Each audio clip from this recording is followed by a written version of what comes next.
Hello friends, I am Arpit Porwal and today I am going to discuss a topic of chemistry that is Fischer-Tropsch method. So this method is used for the preparation of synthetic petrol or gasoline.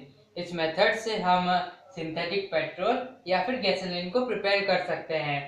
Now coming on to its construction part, it consists of purification gas chambers. इसमें दो purification gas chambers हैं. Then a compressor is there, then a catalyst chamber is there, then a cooler is there and followed by a fractionator that is also termed as fractionating distillation column. Now coming on to its diagram. So as I have said that it consists of 6 parts and 2 consist of purification gas chamber. Now its working. So first of all, the coke that we obtained from the earlier processes is converted into water gas. And how it is converted? So this red hot coke, इस red hot coke को हम steam से पास करते हैं और steam से पास करके हम CO plus H2 that is water gas form कर लेते हैं. फिर water gas और हाइड्रोजन के मिक्सचर को फर्स्ट कॉलम में हम पास करते हैं जिसमें Fe2O3 प्रेजेंट होता है और ये गैस Fe2O3 से रिएक्ट करके सल्फर कंटेंट्स को रिमूव कर देती है. फिर आगे फर्दर इस गैस को हम पास करते हैं और सेकंड प्यूरिफिकेशन गैस चैम्बर में जहां पर Fe2O3 प्लस Na2CO3 प्रेजेंट होता है और ये गैस इस मिक्सचर से रिएक्ट करके ऑर्गेनिक सल्फर को रिमूव कर देती है. फिर इस गैस को आगे प्रोसीड किया जाता है और इसे कंप्रेस किया जाता है 0 से 25 atm प्रेशर पर.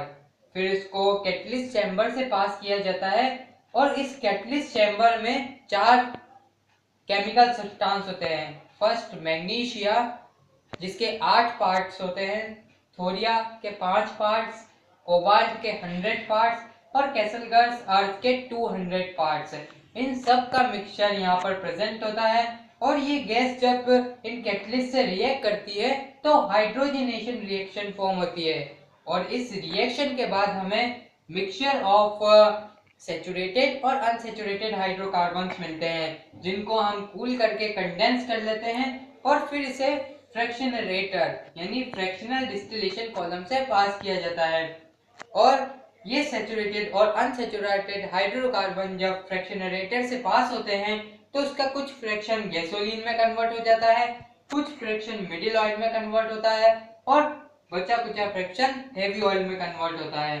फिर हम हेवी ऑयल को क्रैकिंग की मदद से गैसोलीन में कन्वर्ट कर देते हैं. क्रैकिंग वो प्रोसेस होती है जिसमें बड़े हाइड्रोकार्बन्स को स्मॉलर हाइड्रोकार्बन्स में कन्वर्ट किया जाता है.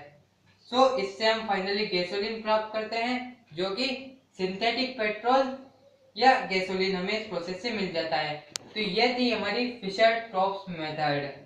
सो guys, thanks for watching this video. Please subscribe to my YouTube channel.